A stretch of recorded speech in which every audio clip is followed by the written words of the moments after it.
Hey everyone, welcome back to Relationship Reset Academy. I'm Michael Flynn, and with over 15 years of experience as a relationship counselor, I've seen how heartbreak can truly change your life. If you're watching this, chances are you're going through something really tough. Your boyfriend just left you, but you still love him. I know how overwhelming this can feel, and you might be asking yourself, what now? How do I move forward? Well, in today's video, I'm going to walk you through some of the most important steps to take when you're still in love with someone who has left. And stick with me until the end, because I'll be sharing some valuable tips on how you can take control of your emotions, start healing, and ultimately find clarity in this confusing time. If you're new to the channel, don't forget to subscribe and hit that notification bell so you never miss an update. You're not alone in this. Relationship Reset Academy is here to help you reset, heal, and find the love you deserve. First things first, it's okay to still love him. Seriously. A lot of people think that once a relationship ends, those feelings should magically disappear. But that's just not how it works.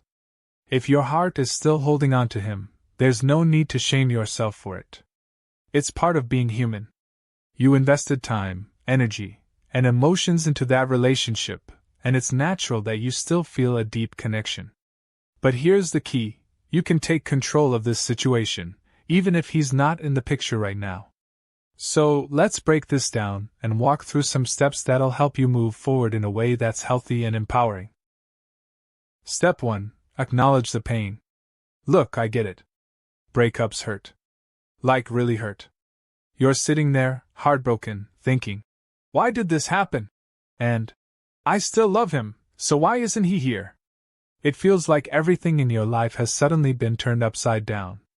And I won't sugarcoat it, it's going to sting. But here's the thing you need to understand, it's okay to feel pain. The fact that you're in pain means you loved, and loving someone is one of the most beautiful, powerful things you can do. It's hard to accept when you're grieving the loss of that, but don't try to brush it off. Let yourself feel it. This emotional storm you're experiencing right now, it's normal. I know some of you might be thinking, I don't want to feel this way. I want to just get over him and move on. But here's the reality, you can't skip over the pain and expect to heal. You have to go through it. Don't try to shut it down, distract yourself, or just push it away because it's uncomfortable. If you do that, it's just going to build up inside you and hurt even more later on. Allow yourself the time and space to sit with those emotions. Whether it's sadness, anger, confusion, or even relief, all of it is valid. Don't judge yourself for feeling what you're feeling. That's a big part of the healing process. You've been emotionally invested in someone, and now you're hurting. And that's okay. But here's the key, don't let that pain consume you. It's important to feel it, but it's also important to know that you're not your pain. This moment doesn't define you. You are stronger than this hurt. You will heal. But you've got to be kind to yourself in the meantime. Taking the time to grieve is part of what will help you come out of this stronger. Step 2. Stop chasing him. Alright, listen closely. When you're still in love with someone, it's tempting to text him, call him, or check up on him just to get that little bit of reassurance that things could work out. But let me tell you something important. Chasing him right now is the last thing you want to do. I know. It's hard. It feels like you're just waiting for him to reach out, and you're so tempted to make the first move. But here's the reality, if you keep reaching out, it makes you appear desperate. You don't want that. And even though it might seem like you're trying to win him back, all you're doing is pushing him further away. People need space to reflect, to think, and to realize what they've lost. If you're constantly there, they don't have that opportunity. Think about it. When someone is always available, we often take them for granted. And while you may feel like you need him to see your value, trust me, you don't need to prove anything. Your value isn't tied to his attention or his approval. Right now, give him space to process. Let him miss you. Let him wonder about you. This isn't about playing games or manipulating the situation. It's about creating distance so both of you can heal and reflect on what really matters. You are the one in control here. And when you stop chasing him, you're showing him that you're strong enough to stand on your own, whether he's there or not. And if you're wondering how to handle this more effectively, I've got a great resource for you. Visit romancedictionary.com/x for some helpful tools that'll give you that extra bit of clarity. Trust me, it's going to make a huge difference. Step 3. Focus on you. Now, here's where the magic happens. I know it sounds like the hardest thing to do when you still have love in your heart for someone, but focusing on yourself is the most important step right now. What are you passionate about? What makes you feel alive? Think back to the last time you were doing something that brought you joy, something that made you forget about everything else. This is the time to tap into that. Whether it's your career, your hobbies, your fitness goals, or just spending time doing something that makes you happy, now is your moment to shine. You need to rediscover the amazing person that you are, outside of this relationship. When you put energy into yourself, you start rebuilding your confidence, your self-esteem, and your sense of identity. The person you were before he came into your life?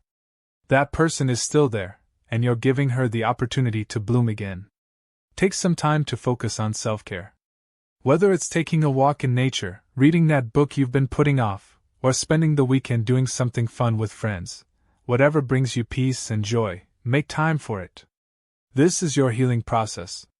When you start investing in yourself, you'll feel more confident, empowered, and ready for whatever comes next, with or without him. And when he sees the glow you're radiating, it's going to make him take notice. But this isn't about impressing him, it's about you reconnecting with your own worth. Remember, he's not the only one who deserves love and attention. You do too. You've always been deserving of love, and now you're choosing to give it to the most important person in your life, you. Step 4. Reflect on the relationship. This next step isn't about dwelling on the past, it's about reflecting with a clear mind. What went wrong? Were there things that weren't working in the relationship? Yes, you still love him, but it's crucial to be honest with yourself.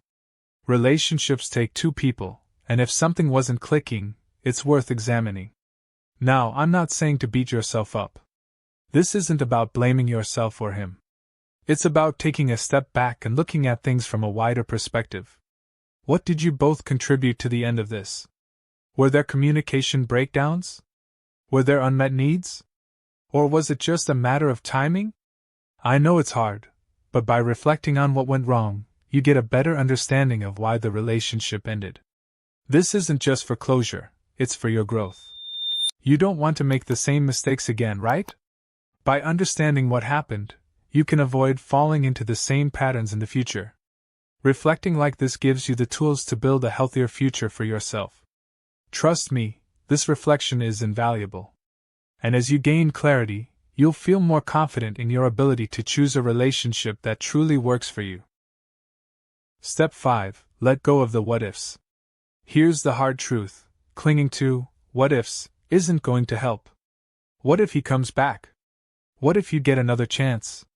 What if he realizes what he lost?